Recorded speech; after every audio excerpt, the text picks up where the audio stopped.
There will come a time, maybe it already has, when you realize the weight you carry isn't just the world pressing down on you, it's also the voice inside your own head convincing you that you're not enough, that you don't matter, that it's too late.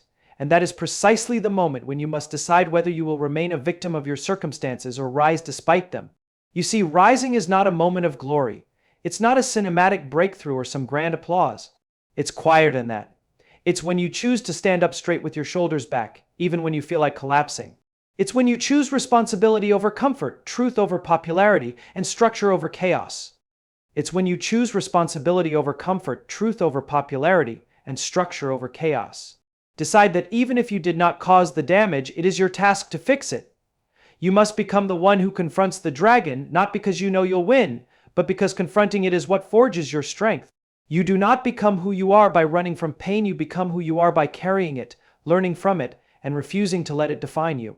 Discipline, purpose, honesty, these aren't just virtues, they are survival strategies, and they are yours to cultivate, even when everything around you tells you to give up. Rise not because the world will make it easy, but because your soul demands it, because the alternative is to decay.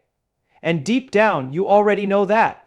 Embrace responsibility as the foundation of personal strength. This is not a slogan, it is a fundamental principle of psychological and moral development. Without responsibility, there is no structure, no order, no aim. Life is suffering, this is self-evident if you are paying attention. But it is through the voluntary adoption of responsibility that you create meaning that justifies that suffering.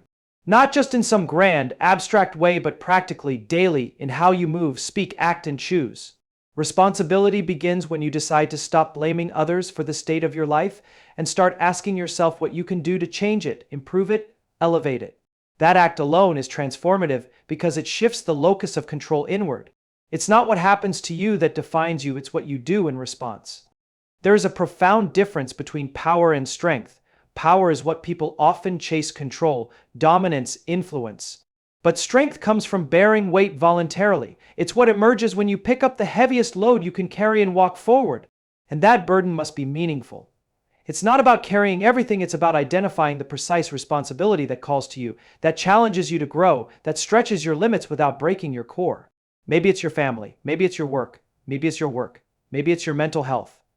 The specifics differ for everyone, but the principle is the same. You become stronger not by avoiding the burden, but by shouldering it. The modern culture often tells you to pursue freedom above all else, to rid yourself of obligations, to cut ties, to seek comfort, to avoid stress. But freedom without structure is chaos. It dissolves into anxiety, uncertainty, and aimlessness. True freedom is found within a framework, a set of responsibilities freely chosen and upheld. When you accept responsibility, you define yourself in relation to something greater than your impulses or circumstances. You rise above your immediate suffering and take your place in the order of things. That's not repression, it's alignment with a higher good. Every meaningful achievement in life, building a relationship, raising a child, mastering a craft, demands sustained responsibility. There is no shortcut, no way around it. And it's not supposed to be easy. If it were, it wouldn't mean anything. Struggle is the price you pay for the privilege of growth. And you don't grow by escaping it, you grow by walking directly into it with your eyes open and your posture upright. That's where your strength is forged, not in comfort, not in avoidance, but in action. Taking responsibility also means telling the truth, especially when it's difficult. It means recognizing your potential and refusing to let it rot in the basement of your psyche. It means stepping into the unknown and risking failure, because the alternative, staying small, is a form of spiritual death.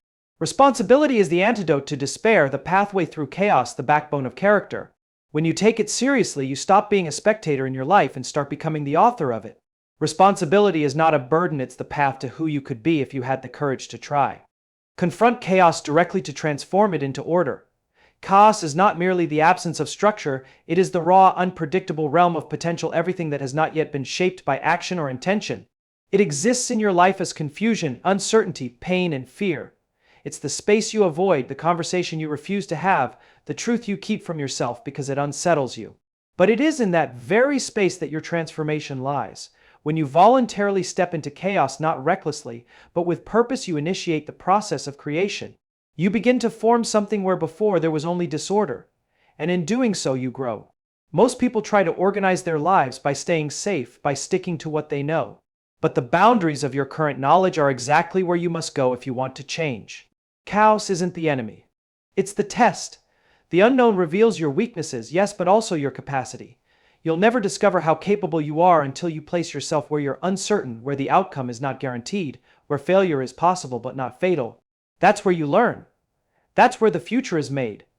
Think of myths, stories, and religious narratives.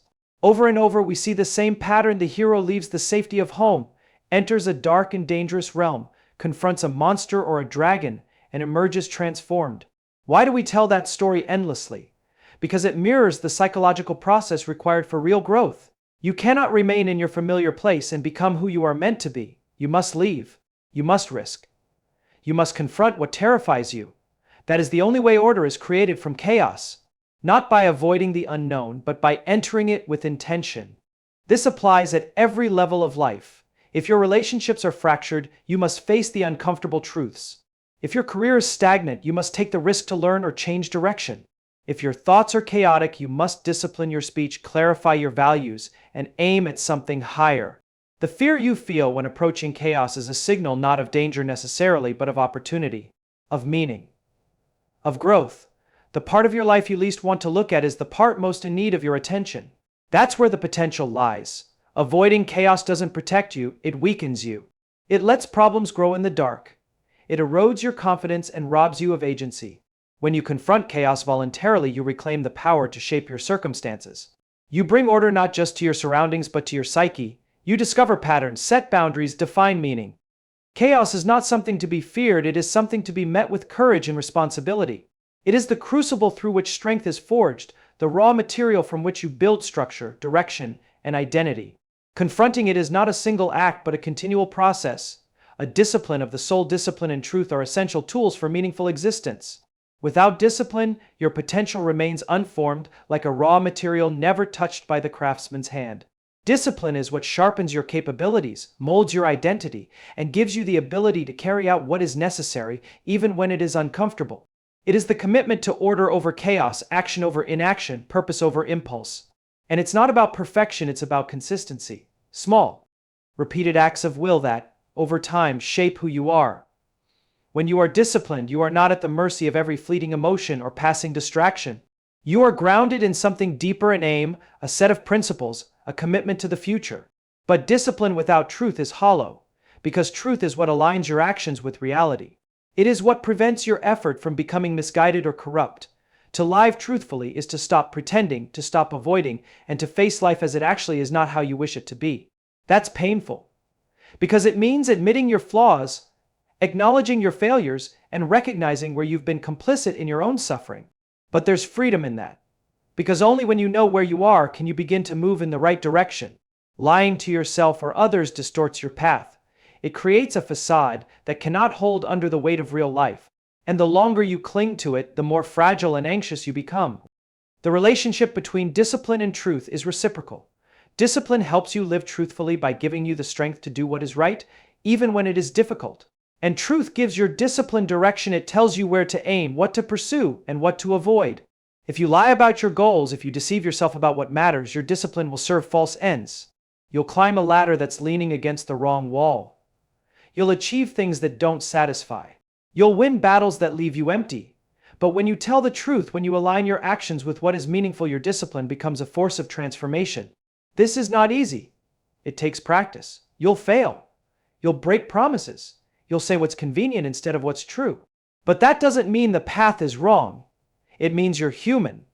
And that's exactly why discipline matters, because it's the structure that keeps you moving forward when your emotions try to pull you back. It's the reminder of who you're becoming, not just who you've been.